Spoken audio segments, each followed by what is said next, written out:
Hari ini kita akan membahas tentang wakaf di mata kuliah Pemustakaran dan Wakaf ini. Tema kita apa nak? Tentang pengelolaan dan pengembangan harta benda wakaf.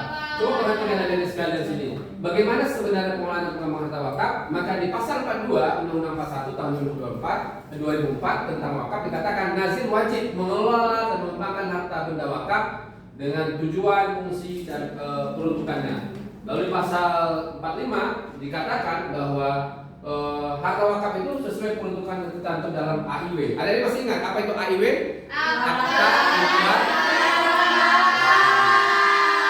Jadi nggak boleh kalau akta ikrar wakaf itu untuk pendidikan lalu kemudian dimanfaatkan selain pendidikan, ya kan? Nah kita perhatikan nazir mengelola, mengembangkan.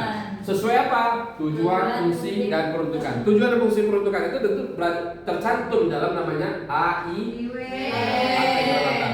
Ada yang perhatikan. Di pasal 43 Undang-Undang 41 tahun 2004 itu dikatakan pengelolaan dan pengembangan harta wakaf itu dua, sesuai dengan prinsip syariah. Nggak boleh untuk wah ini pandang untuk sesuatu yang tidak syariah misalnya bertentangan. Ya untung-untung, tapi nggak boleh. Ya misalnya untuk sesuatu yang diskotik ke apa dan berbagai macamnya. Ya untung-untung tapi bertentangan syariah maka tidak diperbolehkan. Yang kedua secara produktif. Ya harus produktif itu apa? Dia punya nilai tambah terus. Jangan sampai konsumtif. Lalu yang kedua, jika diperlukan penjamin maka digunakan LPS.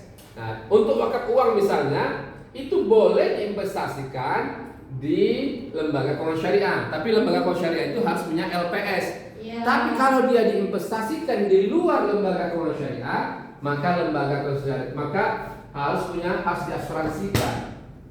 Jadi artinya kalau di lembaga keuangan syariah harus punya LPS, kalau di luar lembaga keuangan syariah harus diasuransikan. Karena ini mau umat kalau habis gimana nanti? Maka dia sadar. Lalu bagaimana pertanyaan sederhana? Dari mana duit preminya? Nah inilah banyak lembaga dengan berbagai macam caranya. Nah perhatikan lagi berikutnya nak ya. Nah lalu kemudian cara pengelolaan wakaf ini produktif, bukan konsumtif. Lalu kemudian imbang. Ada nggak gajinya nazir wakaf itu? Ada. Berapa jumlahnya? 10%. Undang-undang ini dikatakan 10%. Nah 10% ini dari hasil pengelolaan. Berbeda dengan zakat. Kalau zakat 1/8 sama dengan 12,5%. Dari apa? Dari penghimpunan. Ambil langsung dia dapat 12,5% kalau 1 M berapa? 125 juta. Sedangkan ini kalau 1 M berarti 100 juta.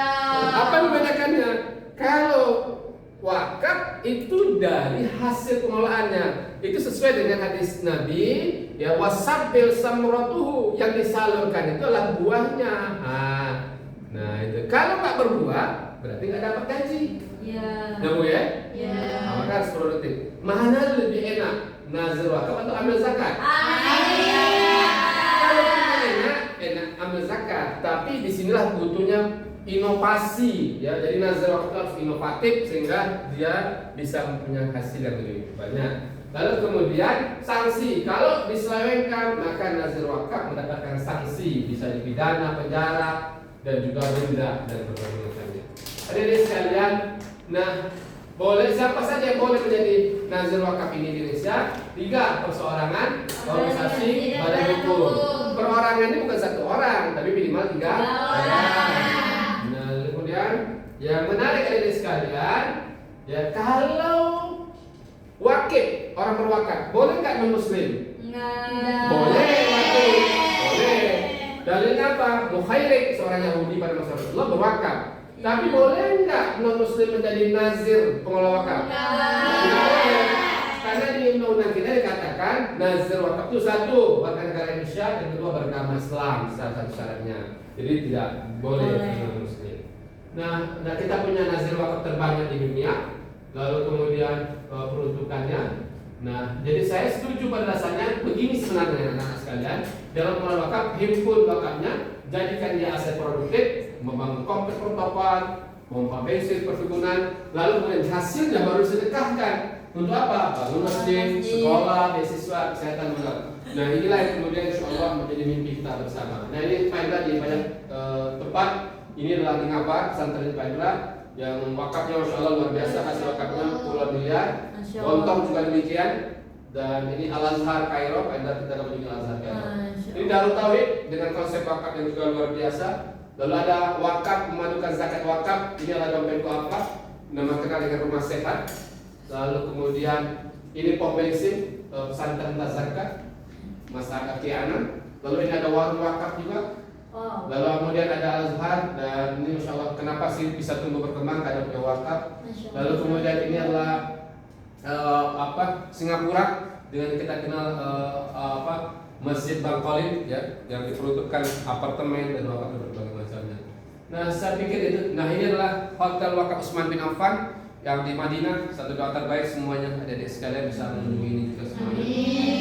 Tapi kuncinya sebenarnya adalah dalam pengelolaan wakaf itu bagi saya adalah nazir. Nazir itu harus punya kemampuan menghimpun, mengelola, tapi syaratnya harus amanah dan profesional. Kalau hanya amanah, alhamdulillah berkembang. Tapi kalau profesional aja, saking profesionalnya takut kita hilang wakafnya. Banyak sekali kasus mana-mana. Jadi dibutuhkan yang amanah, yang kemudian profesional.